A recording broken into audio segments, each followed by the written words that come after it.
Hi, my name is Lauren Brosnahan, and I just want to inform you guys on stress. So, I just wanted to clarify that stress is not always a bad thing. Stress can be good.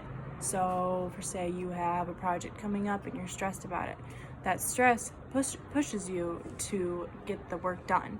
And even for a job, you get stressed out because you need to get your projects done and you need to get your work in.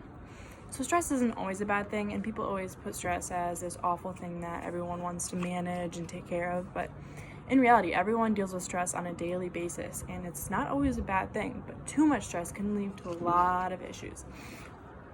So a few things that stress affects is your health. It not only affects your physical or mental, it affects your mental, physical, and your emotional. So, for instance, stress can affect your mental health by leading you to depression. Stress can kind of make you overthink things and focus too much on some things, and you just get really sad and depressed, and it just lingers and it keeps getting worse and worse, and it just isn't healthy for you, and you shouldn't have to go through that. Also, headaches can lead to acne, so you can really tell when someone's been stressing out is when they have extremely bad acne, especially in teenagers. It's very noticeable in teenagers. When I get stressed out, I break out. I just do. If I have a really big project coming up and I need to get it done, or when I have to talk in front of the phone, not my favorite thing, but you just break out because your hormones are just kicking in gear. Another thing with hormones for teenagers, for women especially, is stress can delay your period. It halts your hormones, and so it stops your period completely.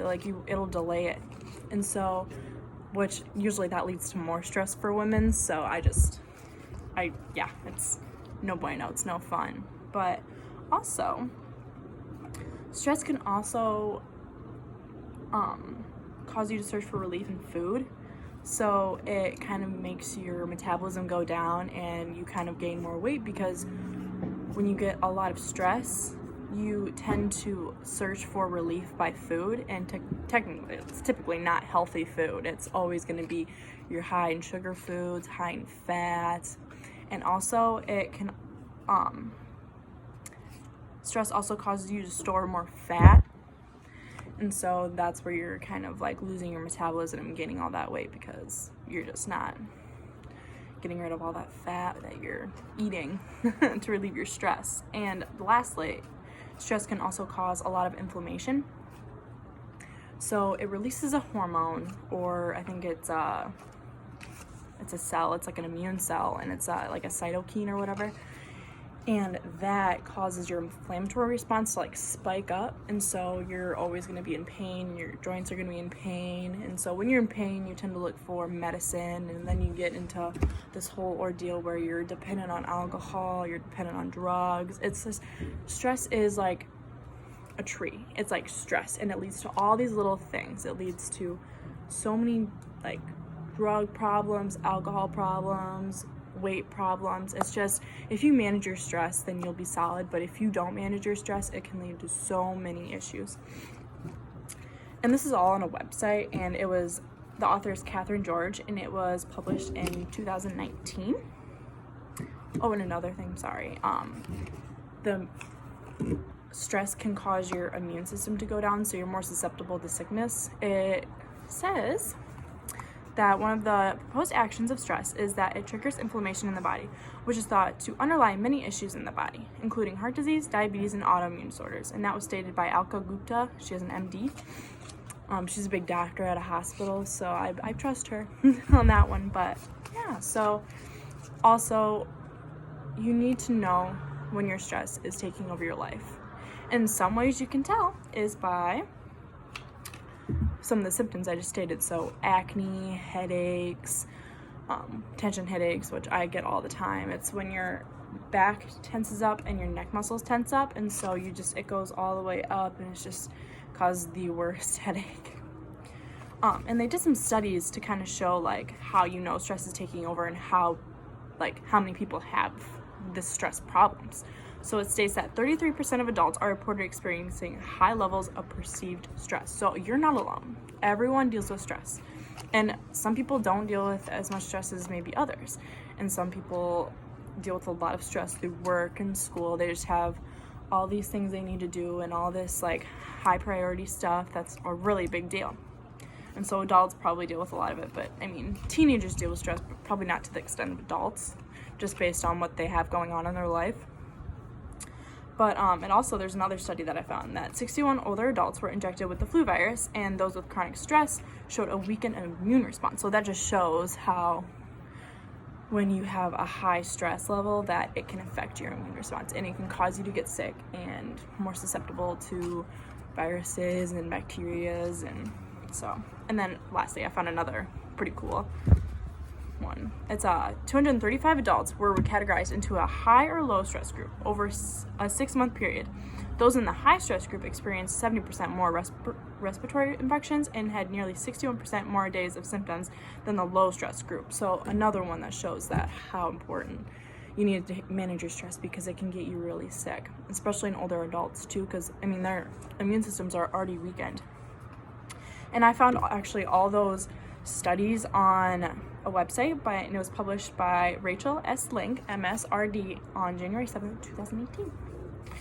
And then lastly, managing stress. The most important thing is managing stress, because without managing stress, you'll never get better. You can't just go live on your life with all this stress built up, because it will lead to multitudes of problems. So one thing you can do to manage stress is working out. I try to work out every day, and it helps so much. It focuses your mind on something else. It helps you relax. It makes you feel better after you work out. After I work out, I feel amazing, and I feel like I'm just ready to roll. It just gets you it just helps your metabolism. It'll help you keep that weight off, and it's just probably the best thing you can do. And then another one is you can't rely on drugs or alcohol, because drugs and alcohol is going to lead you on to so many more problems down the road, and it's not going to help your stress. It may help for a little bit until you get hungover, and it doesn't do much good when you're hungover.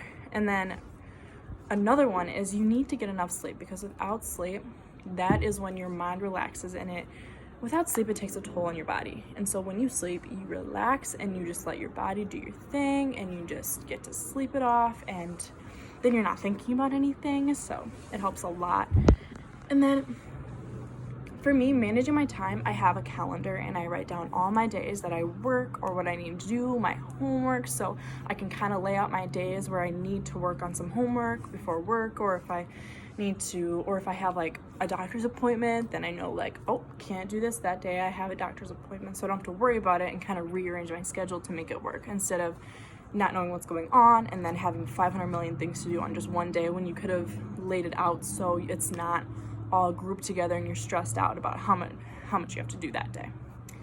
I found all that stuff on a website, and the author was Smith A. Bandari, and it was published on February 21st, 2018. And then I think the most important thing is recognizing that you have a stress problem, because without recognizing it, you're just gonna go on living your life with all the stress, and you don't really understand what it's like to not have that much stress. So when you manage your stress, then it's kept to a level where it's workable. You can do stuff. You can live your life instead of just focusing on this stress and all these things you have to get done and not being able to do what you need to do. And that I actually found that saying. I found it on a website. It didn't have an author, but it was published January 2015. So I thought that was pretty cool, that, that is the most important thing, is recognizing your stress and being able to tell yourself, yes, I have a stress problem. Yes, I need help. Yes, I can find ways to fix my problem. And so I think doing this project, it helped me a lot by realizing that I have stress problems. I have anxiety problems. I have some depression problems, because I focus so much on what I need to get done. And I don't really lay my time out very well. I always kind of just wing it. I'll be like, oh, I got this. I just have it all up here when I do need to write it out, and I kind of need to lay it out more. And I also think that I do tend to eat my feelings, my stress problems, because over time, like in the winter, I tend to gain weight and I get really stressed out in the winter. So I just think that for me, realizing I have a problem, managing it, and seeing that it does affect my health, because I do break out when I stress out. I do gain weight when I'm stressed, especially like when I have big projects or I have a lot of school stuff to do. So I really hope this helped you guys and kind of helped you realize that maybe you do have a stress problem, and that's okay, because you can fix it. It's not a hard thing to fix. It's just you putting in the time and effort to make it better, because you should live a happy and healthier life. I really hope this helped, guys. Thank you so much.